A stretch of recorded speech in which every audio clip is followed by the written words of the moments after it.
আসসালামু আলাইকুম সবাইকে। আশা করছি আপনারা সবাই ভালো আছেন। টপ 100 ফ্যাশন চ্যানেলে আপনাদের সবাইকে স্বাগতম জানাচ্ছি। নতুন আরেকটি টিউটোরিয়াল নিয়ে আমি হাজির হয়ে গেলাম। আজকের টিউটোরিয়ালে শিখবো আমরা কিভাবে এই সুন্দর ফ্রকটাকে স্টেপ বাই স্টেপ ওয়েতে কাটিং করতে হয় এবং এটার স্টিচিং টিউটোরিয়ালও অবশ্যই আমার চ্যানেলে আসবে। সেটা দেখার জন্য অবশ্যই চ্যানেলটাকে সাবস্ক্রাইব করে সাথে থাকতে হবে আর সাথে বেল আইকনটি বাজিয়ে দিয়ে রাখবেন সমস্ত ভিডিওর আপডেট পাওয়ার জন্য। আর নরমালি আমার ফেসবুক পেজটাকেও আপনারা ফলো করে সাথে থাকতে পারেন, কারণ দুই জায়গাতেই আমি ভিডিওগুলো পোস্ট করে থাকি। আপনি যেখানেই অ্যাক্টিভ থাকুন না কেন আপনি সবার আগে দেখতে পারবেন। তাহলে বেশি কথা না বলে আমরা এই বিউটিফুল ফ্রকটাকে কিভাবে ডিজাইন করতে হবে স্টেপ বাই স্টেপ ওয়েতে সেটা আমি আপনাদেরকে আজকের এই টিউটোরিয়ালের মাধ্যমে দেখাবো। তো আমরা বেশি কথা না বলে স্টার্ট করি। প্রথমে আমি এখানে কাপড়টাকে আমার কাছে যে কাপড়টা ছিল কাপড়টাকে আমি প্রথমে নর্মালি এমনি ভাঁজ দিয়ে রাখছি। যেভাবে আমি কাপড়টাকে কাটিং করতে চাই, আপনার কাছে প্রিন্ট ওয়াইজ যদি কাপড় থাকে প্রিন্টটা যেভাবে দিলে ভাল লাগবে আপনি ঠিক সেভাবে নেবেন। তো আমার এখানে ফ্রকটা আমি কমপ্লিটলি 31 ইঞ্চি লম্বা বানাবো। 31 ইঞ্চি লম্বা বানাবো, তার মানে এখানে ফ্রকের যেহেতু উপরের পোর্শন একটা আছে নিচের পোর্শন একটা আছে, উপরের পার্টটা আপনি কত দিতে চাচ্ছেন সেটার বাদ দিয়ে নিচের পোর্শনটা আমরা এখন কাটিং করব। উপরের পার্টটা দিব আমি 11 ইঞ্চি, যেটা একদম কাঁধ থেকে পেট পর্যন্ত মাপ 11 ইঞ্চি। তাহলে আমার এখানে ফ্রকটা লম্বা 31 ইঞ্চি, তাহলে 11 ইঞ্চি চলে গেলে আর 20 ইঞ্চি থাকে। তাহলে আমাকে নিচের পোর্শনটা 20 ইঞ্চি কাটিং করতে হবে। তো 20 ইঞ্চি কাটিং করার জন্য আমি প্রথমে এই দিক থেকে 1 ইঞ্চি পরিমাণ অংশ রেখে দিব, কারণ এই 1 ইঞ্চি দিয়ে আমার নিচের বর্ডারটা হবে। এরপর আমি যতটুকু লম্বা রাখতে চাচ্ছি ঠিক ততটুকু, কারণ আমি এখানে 20 ইঞ্চির মতো নিচে লম্বা থাকবে, তাহলে আরও হাফ ইঞ্চি অ্যাড করলাম, কারণ উপরের দিকে জয়েন্টের জন্য হাফ ইঞ্চি অ্যাড হবে। তাহলে কমপ্লিটলি আমি এখানে 21.5 ইঞ্চির মতো নিলাম। এটাকে সমানভাবে কাটিং করার জন্য আমি এদিক থেকেও 21.5 ইঞ্চিতে মেজারমেন্ট দিয়ে নিলাম। এবার আমার এখান থেকে সোজা স্কেল নিয়ে আমি সোজা স্কেলের সাহায্যে পুরোটা অংশকে একদম সোজাভাবে দাগ দিয়ে নিলাম। এই অংশটা দিয়ে আমি নিচের পোর্শনের মধ্যে কুচি দিয়ে যে অংশটা হবে সেটা বানাবো। তো আমি এই অংশটা এখন কাটিং করে নিচ্ছি। আর উপরে যে অংশটা আছে এই অংশটা দিয়ে আমরা বডির পার্টটা বানাবো। বাট এখানে আরও কিছু এক্সট্রা আমরা কাজ করব। আমরা এক পাশ থেকে আরও একটু কাপড় বের করে নেব, কারণ আমরা এটাতে ফিতা দিব। তো ফিতা দেওয়ার জন্য আমার এখানে যতটুকু কাপড় প্রয়োজন আমি প্রায় এখানে কাপড়টাকে 4 ভাঁজ দিয়ে নিয়েছি। তো প্রায় 2 ইঞ্চির মতো কাপড়। এই 2 ইঞ্চি কাপড়কে আমি এখন 4 ভাঁজ দিয়ে নিয়ে এবার ফিতার জন্য আমি এটাকে কাটিং করে নেব। প্রথমে এদিক থেকে আমি একদম সোজা কাটিং করে নিচ্ছি। আর এখানে যে অংশটুকু আছে এই অংশটুকু পুরোটা দিয়ে আমরা কুচি দিব নিচের অংশে, এটাকে ভাঁজ করে রেখে দিলাম। আর এখানে আমি যে অংশটুকু কাপড় নিয়েছিলাম এই কাপড়টা দিয়ে আমি ফিতা কাটিং করব। তো ফিতাটা আপনি কমপ্লিটলি আপনার উপরে, আপনি কতটুকু চওড়া দিতে চাচ্ছেন না চিকন দিতে চাচ্ছেন। তা আমি এখন উপর থেকে হালকা একটু চিকন করে কাটিং করে নিচ্ছি, বেশি চিকন করব না। আর এদিক থেকে হালকা একটু তেরসা করে কাটিং করে নিচ্ছি। এবার এটা দিয়ে আমরা ফিতা বানাবো এবং এটাকে উল্টায় নেব সেলাই করার সময়।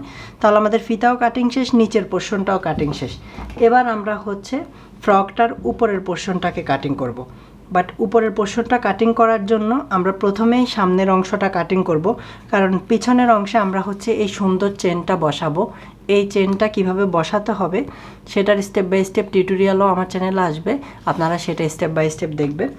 আমরা প্রথমেই সামনের অংশটার জন্য কাপড়টাকে ডাবল ভাঁজ করে নিচ্ছি। আসলে আপনার বডিটা যতটুকু ঠিক সে অনুযায়ী কাপড় নিতে হবে। আমার এখানে বডিটা 14 ইঞ্চি, তো 14-র অর্ধেক 7 ইঞ্চি, তাহলে আমি অতটুকু কাপড়ে হয়ে যাবে। কাপড়টাকে আমি ডাবল ভাঁজ করে নিচ্ছি। আর আপনারা কাপড়টা যদি কুচকানো থাকে অবশ্যই আয়রন করে নেবেন। আমার এটা কুচকানো না, কাপড়ের ডিজাইনটাই ঠিক এরকম। আমি এটাকে অলরেডি আয়রন করে নিছি, এখন এটাকে জাস্ট বসায় নিলাম। এবার আমি উপরের পোর্শনটা মেজারমেন্ট করব। নিচের দিকে যেহেতু জয়েন্ট হবে, নিচের দিকের জন্য আমি হাফ ইঞ্চি পরিমাণ রেখে দিলাম। তাহলে উপরের অংশটুকু আমার কতটুকু হবে সেটা মেজারমেন্ট করতেছি। লম্বা 11 ইঞ্চি, তাহলে আমি 11 ইঞ্চিতে একটা দাগ দিলাম। আর উপরে জয়েন্টের জন্য আরও হাফ ইঞ্চি মিলিয়ে আমি এখানে আরও একটা দাগ দিলাম। এবার আমি একটা ছোট স্কেল নিয়ে নিলাম। এই ছোট স্কেলটা দিয়ে একদম কমপ্লিটলি সোজাসুজি একটা দাগ দিলাম। শোল্ডারের মেজারমেন্ট 5.5 ইঞ্চি, এই 5.5 ইঞ্চির সাথে আমি আরও হাফ ইঞ্চি অ্যাড করে নিচ্ছি, কারণ সেলাইয়ের জন্য হাফ ইঞ্চি লাগবে। আর এদিক থেকে আমি গলাটাকে কতটুকু চওড়া দিব সেটার মেজারমেন্টটা করে নিব। তো এদিক থেকে আমি 3 ইঞ্চির মতো গলাটাকে চওড়া দিচ্ছি, আর এদিকে আমার শোল্ডারটা প্রায় 2.5 ইঞ্চির মতো থাকবে।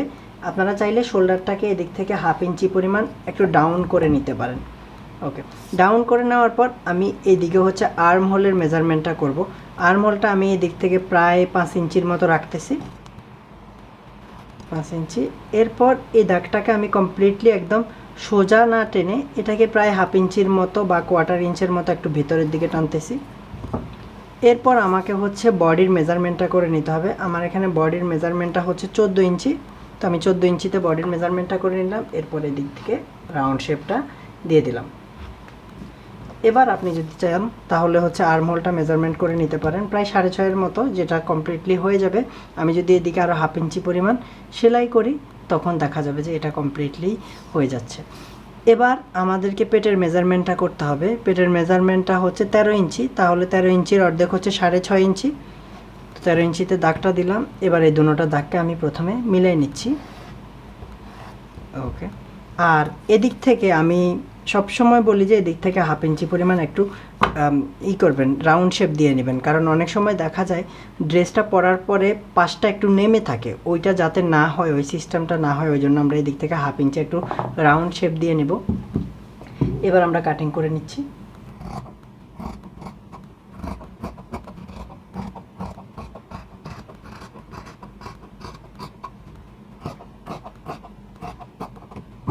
ওকে, সামনের অংশটা খুব সুন্দরভাবে কাটিং করে নিলাম। এটার গলাটা আমরা একটু পরে কাটিং করতেছি, আগে পিছনের পার্টটা কাটিং করে নেব, এরপরে এই গলাটা কাটিং করব।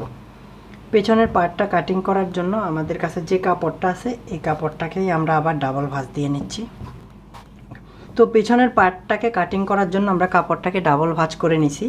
এখন যেহেতু আমি পেছনের পার্টে এই চেনটা বসাবো, এই চেনটা বসানোর জন্য 1 ইঞ্চি পরিমাণ কাপড় আমি এক্সট্রা রেখে দিব প্রথমে পেছনের পার্টের জন্য। এই 1 ইঞ্চি পরিমাণ কাপড় এক্সট্রাভাবে রেখে দিলাম। এবার সামনের অংশটাকে জাস্ট বসাই নিয়ে আমি পেছনের পার্টটা কাটিং করে নিচ্ছি। এই 1 ইঞ্চি পরিমাণ কাপড় এক্সট্রা থাকবে যাতে চেনটা সুন্দরভাবে লাগানো যায়।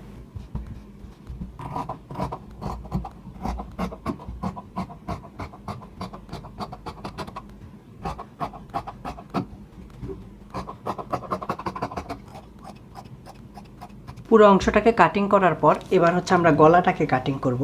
এবার গলাটাকে কাটিং করার জন্য ঠিক যতটুকু আমাদের প্রয়োজন ততটুকু অংশই নিব, কারণ আমরা এটাতে পাইপিং দিয়ে করব। তো গলাটাকে অত বেশি বড় দিব না, আমি সামনের গলাটা 3 ইঞ্চি রাখতেছি আর পেছনের গলাটা 2 ইঞ্চির মতো রাখতেছি।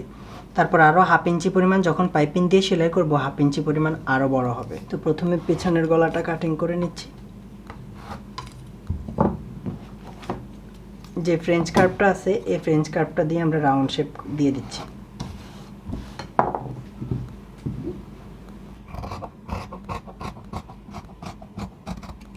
ওকে, পেছনের গলাটা কাটিং করা শেষ।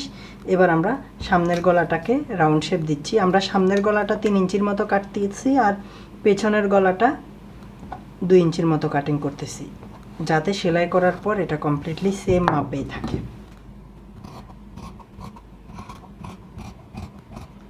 এই গলাটা কমপ্লিটলি কাটিং করা শেষ।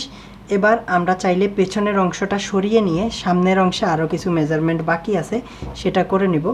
যেমন আমরা অলওয়েজ বলি যে সামনের অংশে আমাদেরকে একটু গোলপাট দিতে হয়, এই গোলপাটটা দিলে ফিটিংটা সুন্দর আসে, ওই জন্য আপনারা অবশ্যই এটা একটু মনে করে সামনের অংশে গোলপাটটা দিয়ে নেবেন। আমরা শোল্ডার থেকে প্রায় হাফ ইঞ্চির মতো এদিকে ডাউন করব বা 2 সুতার মতো, এরপর এদিক থেকে গোলপাটটা দিয়ে নেব। ওকে, তার মানে সামনের অংশের ফিটিংসটা অনেক সুন্দর আসবে যখন আপনি এইভাবে কাটিং করবেন। এরপর আমাদের আরও কিছু এক্সট্রা কাজ আছে, যেমন হচ্ছে আমরা সামনের অংশে কুচি বসাবো। তো কুচি বসানোর জন্য আমরা সাধারণত এদিকে 2.5 ইঞ্চির মতো রাখবো, 2.5 ইঞ্চির মতো এদিকে রাখবো, আর এদিকে ঠিক গলার পাশ বরাবর একটা দাগ দিয়ে দিব, যাতে আমরা এখান থেকে কুচিগুলা বসাতে পারি পরবর্তীতে, যাতে কুচি বসাতে কোনো রকম অসুবিধা না হয়।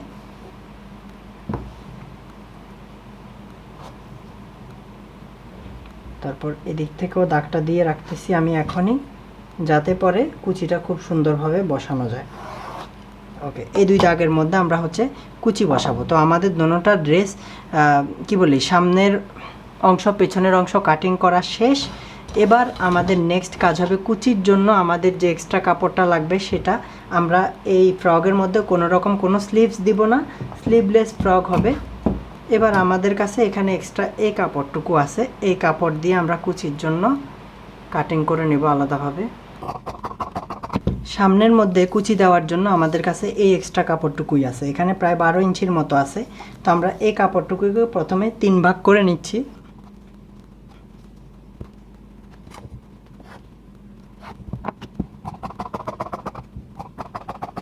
তো আমরা হচ্ছে এটাকে 3 ভাঁজ করে নিছি। 3 ভাগ করে নেওয়ার পর একটা ভাগকে আমরা আবার ডাবল ভাগ করে নেব, কারণ হচ্ছে দুপাশে যেহেতু আমরা কুচি দিব, তাহলে দোনো পাশে যেন সমান সমান কাপড় থাকে সেটা খেয়াল রাখবো। আর এটা আমরা স্টিচিং করার সময় অবশ্যই দেখাবো। এখন আমরা ফ্রকের গলাটাকে স্টিচ করার জন্য যে পাইপিংটা লাগবে সেটা কাটিং করে নেব। এই এক্সট্রা কাপড়টুকুই আছে, এই কাপড়টুকুকে আমরা অবশ্যই তেরছাভাবে কাটিং করব।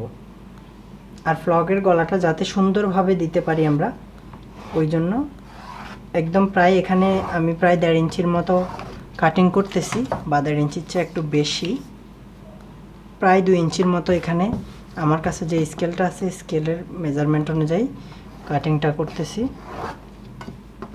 একদম তেরছাভাবে আপনারা এই কাটিংটা করবেন, তাহলে গলাটা দিতে কোনো রকম কোনো প্রবলেম হবে না।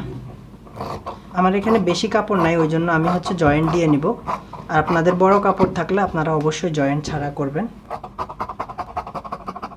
এই পাইপিংগুলোকে জয়েন্ট দিয়ে আমাদেরকে লাগাইতে হবে, সেটা অবশ্যই খেয়াল রাখবেন। তো আমাদের কমপ্লিটলি ফ্রকটা কাটিং করা শেষ। অবশ্যই আপনারা ভিডিওটা স্টেপ বাই স্টেপ ফুললি দেখবেন, তাহলে আপনাদের কোনো রকম কোনো প্রবলেম থাকার কথা না। এটার স্টিচিং টিউটোরিয়াল আমার চ্যানেলে আসবে, সেটার পার্ট 2 দেখতে ভুলবেন না অবশ্যই। তাহলে ভিডিওটা ভালো লাগলে লাইক করবেন, শেয়ার করতে ভুলবেন না, ফেসবুক পেজটাকে ফলো করে সাথে থাকবেন, ইউটিউব চ্যানেলটাকে সাবস্ক্রাইব করবেন। দেখা হচ্ছে এটার স্টিচিং টিউটোরিয়ালে। সবাই ভালো থাকবেন, আল্লাহ হাফেজ।